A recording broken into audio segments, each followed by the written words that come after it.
Hello everybody, this is J2O aka Kinetic, back with Season 8 Grand Arena. I am 20-1 in Grand Arena so far to date, and I'm gonna kind of rehash my Match 1 Season 8. Um, so I actually went ahead and I went through everybody that I'll be competing against this time, and there is one guy that I feel that will give me a slight challenge. I have a mod advantage, but he has a full roster. Everyone else I actually very confident that I out roster at least, and so it puts all the control of the fights in what I believe is my house, my wheelhouse, the offense. And so I am feeling very confident. So I kind of went into this fight pretty loose, and you'll see I do get caught a little bit off guard on one fight. And that's something that you always have to guard against, even against opponents you know that overall you're going to beat. Um, and I definitely am guilty of it. But it was nice to go into this Grand Arena kind of free. I got to experiment a little bit with some of my fledgling teams, if you will. Um, so right now you have my ships battle. He did not have Falcon, so I had an immediate advantage there. And I actually thought my second tier team might be able to beat his first tier team. I was fairly confident. The only thing I lacked on that team was a tank, but I had a lot of survival on the front line. So we'll see by the end of this how he does. I'm recording this, after I did my fight, not his. So I'll post an image of the final score. But he actually put his best on defense. So this here was his best ships on defense. And they just got wiped. Um, you know, I didn't expect a lot of fight there. I wasn't terribly concerned. I figured I'd be able to do that or clean it up with my third tier team if something went horribly wrong. Um, so going into the JTR fight, I'm looking at his Boba or his Bosk. Um, he had a serious disadvantage as far as speed, and you're gonna see that clear as day in this fight. JTR goes first or second here, and Bosk never takes a turn throughout the entire fight. Um, when you have a boss team, it's very important that your boss goes because your boss is going to call assist, and he's more than likely going to attempt to stun and call those assists on the weakest target on the opponent team, which can get your bounty hunters to their contract. Um, you know, you got to get that train rolling. If you get that train rolling, it can be very difficult to stop bounty hunters. But if you never let them get the train rolling, which is why JTR is an amazing counter to bounty hunters, arguably maybe overkill, but it's always a team I feel very comfortable coming into this fight and ending the fight with full health, full protection. I did choose to run a full squad of 5. I'll actually take this fight with just BB-8 and R2 a lot of times, depending on the team. But this is one of his stronger teams, not mod-wise, but gear-wise and comp-wise. So I did go ahead and play this one pretty conservative. But I think I could have potentially done it with just BB-8 and R2. Boss still hasn't gotten to take a turn. Again, it's not that my mods are great. It's his mods were worse, and that really is what put this fight in the position it's in now. It's just very easy. And then he's gonna top up protection on. No, he missed R2. I did not notice that. He missed R2 and Resistance Trooper. So they're not going to have full protection. Oh, it did give me credit for R2, it looks like. And again, I was kind of being loose on this, and you're going to see this right here on this fight. Against Night Sisters, I do make a mistake. It was a weaker Night Sister team, and I expected that I would not need 5. And that really wasn't the issue. The issue was how fast I underestimated Asajj's Zeta leadership. And the team gets rolling, and I get behind on Plague. And that really actually that doomed me. That caused me to lose this fight. And it was stupid. If I was playing a better opponent, or if I was more concerned about my group, these are points that I would have lost. But it's important for me to take my mistakes and learn from them. So His zombie's actually not even gear 10, so the reses on the team don't occur. Again, a really slow team as far as mods go. And it wasn't like he was stacking huge offense for this team either. Um, oh no, I should have used my Rex Wampa for probably Phoenix. He's got a okay modded and geared Phoenix. They're about as average as everything else, but I think Phoenix does okay with that kind of modding. So um, you'll see here, I do manage to take out Daka, which I was trying to decide whether I wanted to keep the fight going um, or if I wanted to airplane mode out.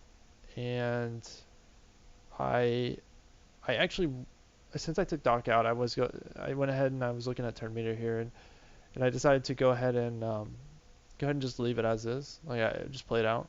Um, no DACA, easy peasy. I wasn't really concerned about the turn meter because they're not a fast team. You know, they would take their turns and then be stuck. They were fast because of the health. Every time something would go below health, it would give turn meter. Um, and so you'll see here, I just can't get the plague off. It just um, and I just get behind on it, and that dooms me.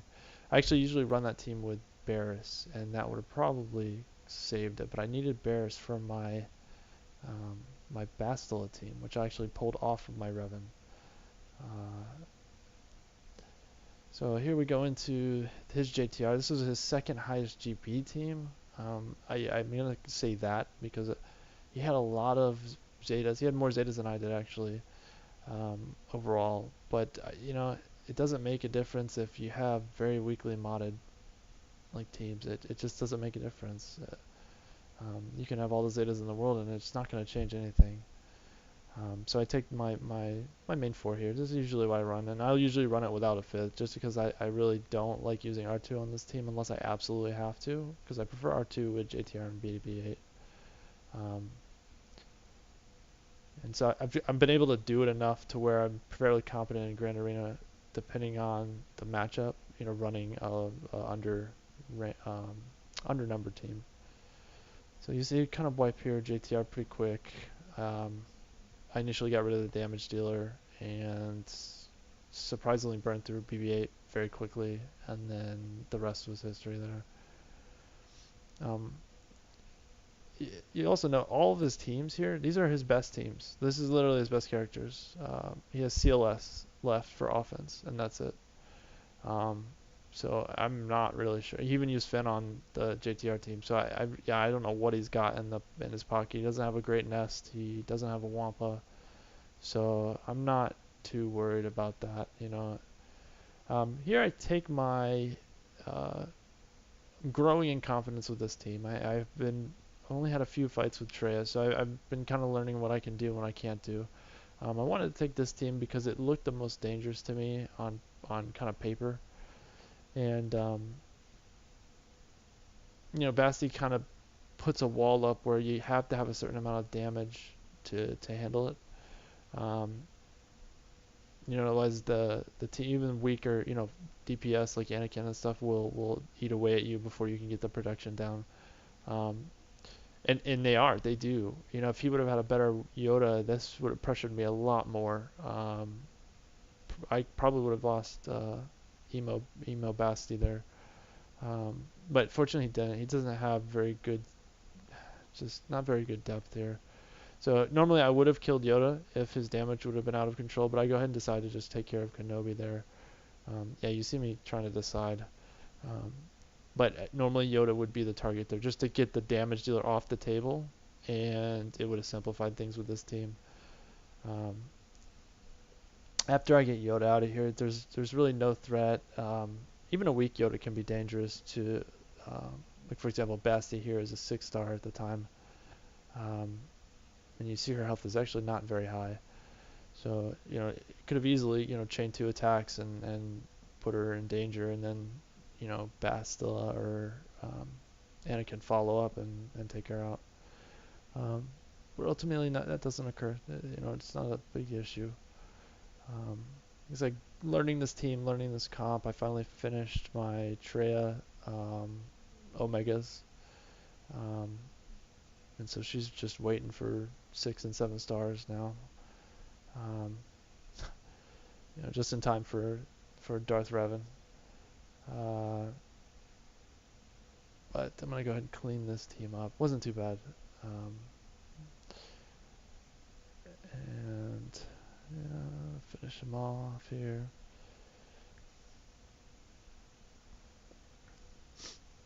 Yeah, okay. Like I said, I wasn't terribly worried about the banners and stuff. I knew that I had him beat when he put his best on defense.